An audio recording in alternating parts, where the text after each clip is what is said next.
Let's talk now about what to do with the dollar, especially for teenagers and for kids. This is really important because this is one of the best places to start when you're like 15 years old, mid-teens. This is a great place, what to do with the dollar. Now here's the tendency on attitude, because attitude determines so much of our lives. What difference does it make if a child has a dollar when you ask what should he do with it? It's only a child and it's only a dollar. But see, here's where it all begins. Your financial journey begins with what you do with the first dollar. It's where it begins. Now sure, you can do the wrong things and finally correct that, get on a better path, but it all begins on what you do with your resources.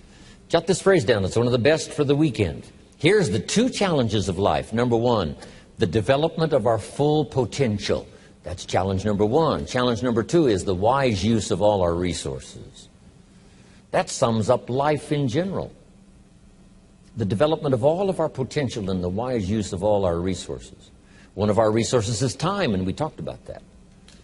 Now we're going to talk about the wise resource called money. And let me share with you now a little plan. Because when I met Shof, and he asked me about my financial condition, he said, how much money have you saved and invested the last 6 years? And I said 0. He said, not a good number. Here's what I told him. If I had more money, I'd have a better plan. Now jot this down, because here's what he said. If you had a better plan, you would have more money. Next key phrase, it's not the amount that counts, it's the plan that counts. So let's start with something now as seemingly as small as $1. What should you do with it? Here's what we teach, teenagers especially. You should never spend more than 70 cents. Never spend more than 70 cents of each dollar you earn, or each dollar that comes your way, by gift or by labor. Now, you've got to have some plan what to do with your dollar. I've developed this little plan simply for suggestion, and then you've got to do the rest to revise it and do whatever you want to with it. But here's what I teach. Never spend more than 70 cents. You've got to pick something, some number. This is the best one I could figure out. Now we've got another 10 cents, and another 10 cents, and another 10 cents, which is the 30 plus the 70, which is the full dollar.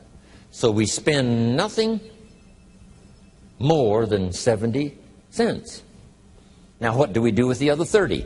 Here's some of the most important information. 10 cents is for charity, or for church, or whatever worthy projects you think you might engage in. Here's one of the best things to teach kids, generosity. Because first we're going to teach abundance, to provide more than you could use for yourself. The be fruitful philosophy means to produce more than you need, so you have more than necessity. You have some to share. Some churches teach a 10%, a tithe they call it, which is fine. The key is to either administer this 10 cents yourself or to give it to some institution, a church or whatever, and let them spread it around. Let them put it where it's needed. Now, if you're going to give to some charity or church, you must let them take you on the tour and show you where it goes. Okay, if you part with the money, let them give you the tour. Here's where the 10% goes if you're going to tithe. Because now that gives you great joy to give 10%. Because you say, hey, here's what it's doing, here's what it's doing, here's where it's going, here's who gets it. Okay? Now the next 10 cents is called the use of capital. Here's what capital and capitalism is. So jot this down. Capital is any value you set aside. Capital is any value you set aside to be invested in an enterprise that brings value to the marketplace, hoping to make a profit. That's what capital and capitalism is. I can say it in one sentence. Capital is any value you set aside to be invested in an enterprise that brings value to the marketplace, hoping to make a profit. Now, the capital is the value you set aside. taking capital and investing it in an enterprise and bringing the value to the marketplace we call capitalism. Capital and capitalism. Now, who can understand this? First of all, the farmers understand it. Here's what seed corn is. It's capital.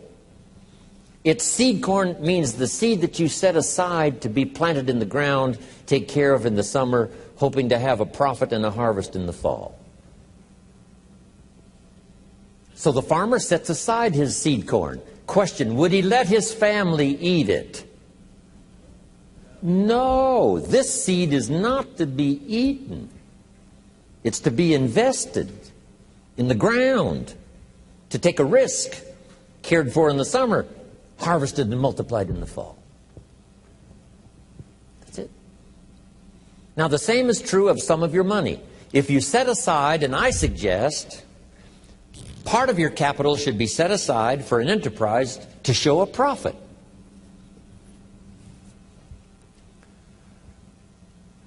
And we can teach kids the early fundamentals of capitalism. Now, once the kid has $1 profit, now what should he do with the dollar? This is the formula that I've come up with, what to do with that dollar. Don't spend more than 70 cents, 10 cents for church or charity, 10 cents to invest back into your business so that someday you can buy more than one bottle and get it a little cheaper so that when you sell it you make a little more money. Now, here's the other 10 cents. It's 10 cents that you invest and let someone else use it. This is called active capital, where you actually engage in the enterprise that makes a profit.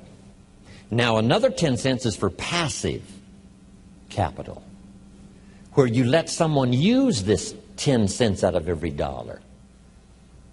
You put it in a bank that pays interest. They use it, and they pay you for the use of this money. That's called passive capital. So we've got active capital and passive capital. Maybe you invest this in a stock, eventually, if you have enough money, and the stock pays you dividends, and also there may be an increase in the value of the stock. So this is the little formula I come up with, 70, 10, 10, and 10. It's very simple. And kids can figure it out, kids can understand it. Enterprises that kids can be involved in starting early. Now, when you first start, if you're an adult now, you may be in such bad shape financially that you couldn't do the 70, 10, 10, and 10. If you're in real bad shape, you may have to do the 97, 1, 1, and 1. Because it may take this to pay your bills if you haven't had a good plan up until now. But jot this down now. It's not the amount that counts, it's the plan that counts.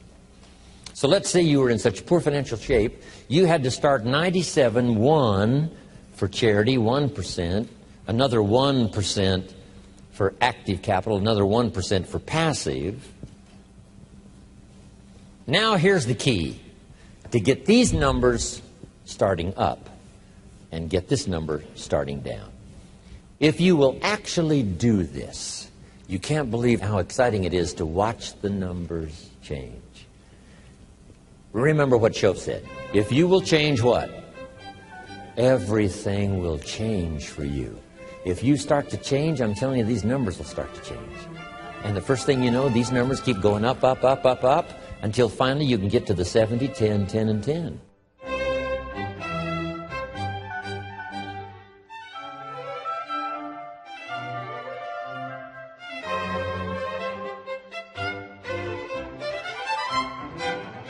When I was 25 years old, my mentor, Mr. Shoaff, said, "Show me your current financial plan for the future." And of course, I didn't have one. He said, well, this would be a good time to lay out a good financial plan for the future, what to do with your money. And I came up finally with the 70, 10, 10, and 10. Don't spend more than 70% of your income. 10% for church or charity. 10 cents active capital, buy and sell, see if you can make a profit. And 10% for passive capital, let somebody else use your money. Pay you interest, dividends, stock increase, whatever. It's a pretty good plan, 70, 10, 10, and 10. A lady in Mexico the other day said, "I heard your plan 10 years ago. I followed it." She said, "I'm now a millionaire. I own 2 different properties because you also said don't buy the second car until you've bought the second house. It's not cars that make you rich. It's real estate that makes you rich. She said, I'm now about to buy the 3rd house, so I'm now giving myself the luxury of buying the 3rd car. Simple little ideas. And she said, I followed the 70, 10, 10, and 10, taught it to other people. They're following it and getting great results. One thing I didn't know when I was growing up and found out at age 25, that you could work both on your living and your fortune at the same time if you had a good plan. Don't just work on your living, work on your fortune. Work on becoming financially independent. Financial independence is the ability to live from the income of your personally invested resources. And the day you can finally do that, what's exciting about that is that now you can work for joy and not for necessity. And strangely enough, you probably work a lot harder for joy than you do for necessity. I have a unique friend. He started an enterprise, and by the time he'd had it up and running about 2.5, 3 years, he didn't have to work anymore the rest of his life. So now he's financially independent. But then he created a vast fortune, that next 20 years of his life, simply because he was working for joy and not for necessity. So get to that position as quick as you can. So I'm now teaching. Work both on your living and your fortune. The reason for earning a living is to make a fortune, not necessarily from your living, but from what you earn, invested wisely. I talked to a lady the other day. She said, Mr. Rohn, I'm in real estate. I said, wonderful. How many properties do you own? She said, no, I sell real estate. I said, well, let me ask you one more time. How many properties do you own? Finally got the message across. I said, the reason for selling real estate is to earn the money to buy real estate. If you sell real estate, you make a living. If you buy real estate, you make a fortune. She said, I got the message. So don't buy the second car till you've bought the second home.